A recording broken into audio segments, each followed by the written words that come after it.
അപ്പോൾ എല്ലാവരെയും കുട്ടീസ് മണി പ്ലാന്റിന്റെ മറ്റൊരു വീഡിയോയിലേക്ക് സ്നേഹത്തോടെ സ്വാഗതം ചെയ്യുന്നു. നമ്മൾ മിക്കവരുടെ വീട്ടിലുണ്ടാക്കുന്ന ഒരു വിഭവമാണ് ക്യാബേജ് തോരൻ. ഈ ക്യാബേജ് കത്തിയും കൊണ്ട് കൊത്തി അരിഞ്ഞെടുക്കുമ്പോൾ നിങ്ങളുടെ കുറേ സമയം പോകാറില്ലേ അമ്മമാരെ?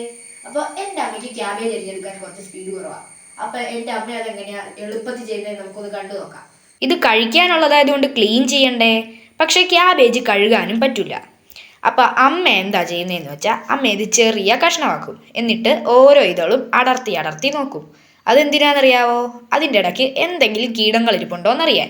കീടങ്ങളില്ലെന്ന് ഉറപ്പായ അമ്മ അതിങ്ങനെ ചെറിയ കഷ്ണങ്ങളാക്കി ഇനി എന്താ ചെയ്യേണ്ടതെന്നോ? അരിഞ്ഞു വെച്ചിരിക്കുന്ന ക്യാബേജ് കുറച്ചായിട്ട് ജാറിലേക്ക് ഇട്ട് കൊടുക്കണം.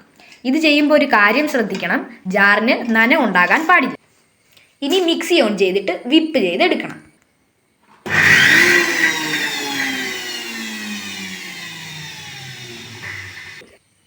വിപ്പ് ചെയ്ത് കഴിയുമ്പോൾ നമുക്കിത് ഇങ്ങനെ കിട്ടും. ക്യാബേജ് തോരൻ ചെയ്യുന്നത് എങ്ങനെയാണെന്നും അതിൻ്റെ ചേരുവകളുമൊക്കെ അമ്മമാർക്കറിയാം.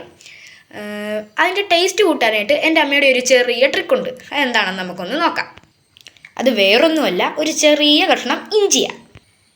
നേരത്തെ കാണിച്ച ഇഞ്ചി കഷ്ണം അമ്മ പൊടിയായിട്ട് അരിഞ്ഞു വെച്ചിട്ടുണ്ട്. നമ്മൾ കഴിക്കുമ്പം പക്ഷേ ഈ ഇഞ്ചി കാണാനൊന്നും കിട്ടില്ല. അതെന്തുകൊണ്ടാണെന്നറിയാമോ? കടുക് താളിച്ചിട്ടാണല്ലോ നമ്മളിത് റെഡിയാക്കുന്നത്. അപ്പോൾ അത് താളിക്കുന്നതിൻ്റെ കൂടെ ഈ ഇഞ്ചിയും കൂടെ ഒന്ന് ചേർത്ത് കൊടുക്കുക. പിന്നെ പൊടിയായി അരിഞ്ഞ സവാളയും വേണ്ട ചേരുവകളും ചേർത്ത് മിക്സ് ചെയ്ത് ഈ ക്യാബേജ് പാനിലോട്ടിട്ട് കൊടുക്കുക. തോരൻ വേഗം റെഡിയാവും. അപ്പോൾ നമ്മുടെ ക്യാബേജ് തോരൻ റെഡി ആയിട്ടുണ്ടേ. ക്യാബേജ് വിപ്പ് ചെയ്തെടുക്കുമ്പോൾ കുഴഞ്ഞു പോകുമെന്ന് സംശയമുള്ള ചിലരെങ്കിലും ഉണ്ടാവും. അവരൊന്ന് കണ്ടേക്കണേ. ചേച്ചിമാരുമൊക്കെ ഇങ്ങനെയൊന്ന് ചെയ്ത് ഇഷ്ടപ്പെട്ടെങ്കിൽ ലൈക്ക് ചെയ്യണം, ഷെയർ ചെയ്യണം, അഭിപ്രായങ്ങൾ കമൻറ്റിലൂടെ അറിയിക്കണം. വീണ്ടും കാണുന്നതുവരെ നമസ്തേ.